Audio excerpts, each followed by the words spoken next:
Morning student, welcome to CR International Online Study System. In the previous assignment, you have read the question answers of chapter number 2. In this assignment, we will read about the question answers of chapter number 3. What are lithospheric plate? ये हमारा question number first है. Lithospheric मतलब स्थल मंडलीय.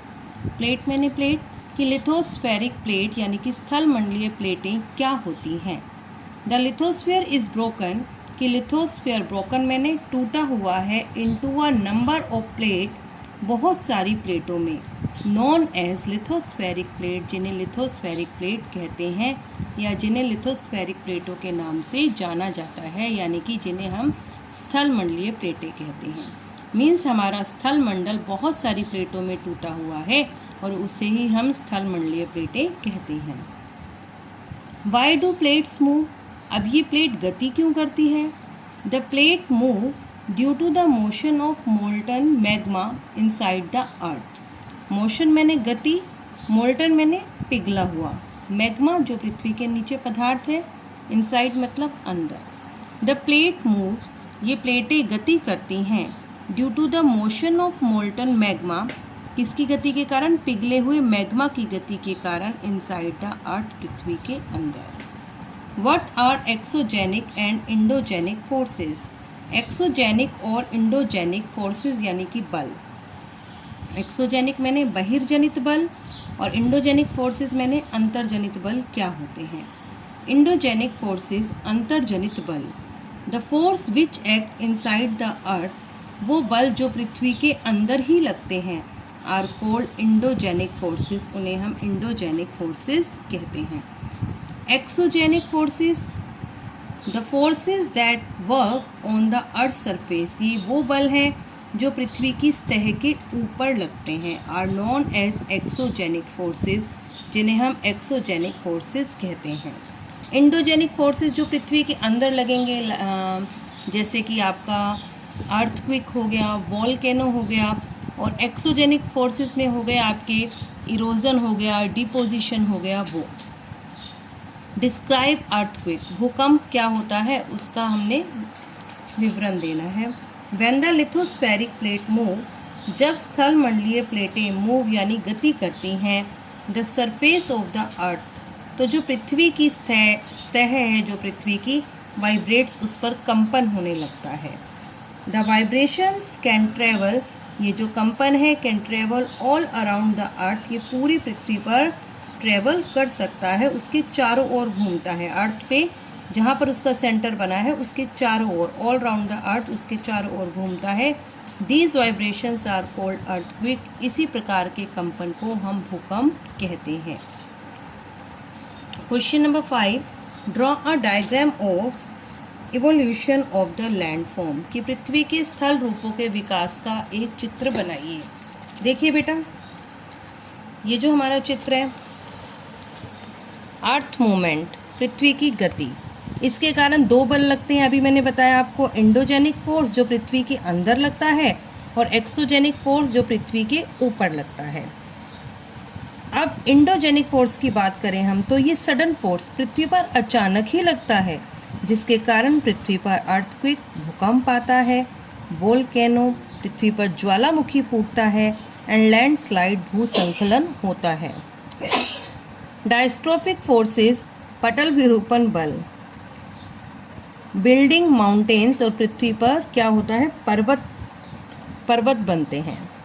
Exogenic forces बहिर्जनित बल इसमें क्या क्या है इरोजनल एंड डिपोजिशन पृथ्वी पर अपर्दन और निक्षेपण की प्रक्रिया होती है. मैं आपको पहले भी बहुत बार बता चुकी हूँ. इरोजन जब हवा और पानी के कारण मिट्टी को बहा कर ले जाया जाता है वो इरोजन हो गया, वहाँ का स्थल रूप चेंज हो गया. और डिपोजिशन जहाँ पर ले जाकर वो उन्हें जमा कर देती है. ये सब कहाँ कहाँ पर होती है? रिवर्स, विंड, सी वेव्स यानी कि समुद्र की तरंगें और ग्लेशियर्स यानी कि हिम नदियाँ. आगे देखिए बेटा define focus and AP centre with diagram.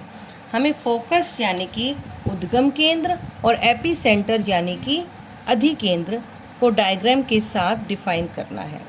Focus क्या है? The place in the crust crust पृथ्वी की परपटी के नीचे वो जगह, वेयर द मूवमेंट स्टार्ट, जहाँ से मूवमेंट स्टार्ट होती है, जहाँ से वो कंपन शुरू होता है, इज कॉल्ड द फोकस, उसे हम फोकस कहते हैं। देखिए जैसे इस डायग्राम में, ये डायग्राम है, ये आपकी प्लेट्स हैं, ये आपकी परपटी के नीचे का पार्ट हो गया, ये वो जगह जहाँ से आपका कंपन स्टार्ट हुआ, ठीक है, इसको हम बोलते हैं फोकस। एपीसेंटर, एपीसेंटर मतलब अधिकेंद्र। The place on the surface above the focus is called epicentre. The place, वो जगह, ऑन द सरफेस, पृथ्वी की सतह पर, अबव द फोकस, जो फोकस के ठीक ऊपर होती है, इज कॉल्ड एपीसेंटर, उसे हम एपीसेंटर कहते हैं। देखिए फोकस और ये पृथ्वी के जस्ट ऊपर जो ये जगह है, इसे हम बोलेंगे एपीसेंटर, ठीक है। ये क्या है? अधिकेंद्र।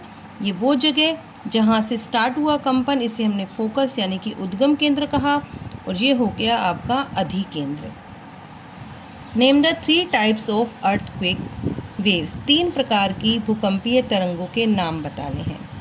पी वेव्स और लॉन्गिट्यूडनल वेव्स, यानी कि पी वेव्स और अनुदैर्घ्य तरंगें, एस वेव्स और ट्रांसवर्स वेव्स यानी कि अनुप्रस्थ तरंगें, एल वेव्स और सरफेस वेव्स, मैंने एल वेव्स और पृष्ठीय तरंगें।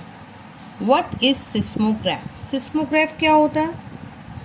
एन अर्थक्वेक इज मेजर्ड, कि भूकंप को मापा जाता है, विद अ मशीन, जिस मशीन के साथ, कॉल्ड अ सिस्मोग्राफ, उसे हम सिस्मोग्राफ कहते हैं। मतलब भूकंप को जिसके साथ नापा जाता है, जिस यंत्र के साथ, उसे सिस्मोग्राफ या फिर भूकंप लेखी कहते हैं। सिस्मोग्राफ को हम हिंदी में भूकंप लेखी कहते हैं। What is Richter scale? इसको हम हिंदी में भी रिक्टर स्केल ही बोलते हैं। The magnitude of a earthquake, कि भूकंप की जो मैग्नीट्यूड, जो उसकी तीव्रता है, कि कितनी तेज गति से भूकंप आया, उसे इज मेजर्ड, मापा जाता है, on the Richter scale, Richter scale पर, कि भूकंप की गति कितनी थी, 2.0 की गति से आया, कि वो 5 पॉइंट की गति से आया, कि वो 6 पॉइंट की गति से आया, ठीक है, उसे हम रिक्टर स्केल कहते हैं। Building collapse due to the earthquake, कि भूकंप के दौरान इमारतें गिरती हैं। कोलैप्स मैंने गिरना, क्यों, वाई, क्यों गिरती हैं? The vibration during the earthquake, कि पृथ्वी पर भूकंप के कारण जो वाइब्रेशन होता है, जो कंपन होता है, कॉजेज कोलैप्सिंग ऑफ बिल्डिंग, उसी के कारण ही क्या बिल्डिंगें गिरती हैं। मतलब इमारतें क्यों गिरती हैं? पृथ्वी पर होने वाले कंपन के कारण ही इमारतें गिरती हैं। What is volcano? Draw a diagram also, हमने बताना है वोल्केनो भूकंप क्या होता है, और उसका हमने डायग्राम भी बनाना है। देखिए बेटा, volcano, a volcano is a went, कि वोल्केनो एक खुला हुआ छिद्र है, हमने यहाँ लिखा भी है opening, in the earth crust, पृथ्वी की सतह के अंदर, through which the molten material, जिसमें से पिघले हुए पदार्थ, इरिप्ट्स, बाहर निकलते हैं, सडनली, अचानक। देखिए ये हमने क्रस्ट बनाई, ये हमारी क्रस्ट है, और क्रस्ट के नीचे ये हमारी मेंटल लेयर हो गई। यहाँ पर जो हमारा पिघला हुआ पदार्थ है, जो हमारा मैग्मा था, वो धरती को चीर कर उसके ऊपर एक छिद्र बनाकर वो बाहर निकलना शुरू करता है। देख रहे हैं ये जो छिद्र बन गया, ये जो ओपनिंग पार्ट बन गया, इसे हम बोलते हैं वेंट, ठीक है। इस वेंट से ये पिघले हुए पदार्थ पृथ्वी पर गिर रहे हैं, इसे कहा जाता है वोल्केनो। और देखिए ये जहाँ से ये गिर रहा है, ये जो आपको पाइप सा दिख रहा है, ओपनिंग छिद्र सा, ये है आपका वेंट। ये जो आप देख रहे हैं, ये है आपका लावा। जब वो पृथ्वी के नीचे था तो वो मैग्मा था, देखो हमने लिखा यहाँ मैग्मा चैम्बर, ये मैग्मा था, लेकिन जब वो पृथ्वी के ऊपर आ गया तो उसे हमने लावा कहा, और ये हो गया आपका वेंट। और वो जो पार्ट, लास्ट जो पार्ट है यहाँ का, इसे हम बोलते हैं क्रेटर। क्या कहा जाता है? क्रेटर। और इस क्रेटर से बहुत सारी गैसें और राख भी बाहर निकलती है, ठीक है बेटा। आपको इन सभी क्वेश्चंस को अपनी फेयर नोटबुक में लिखकर उन्हें याद करना है।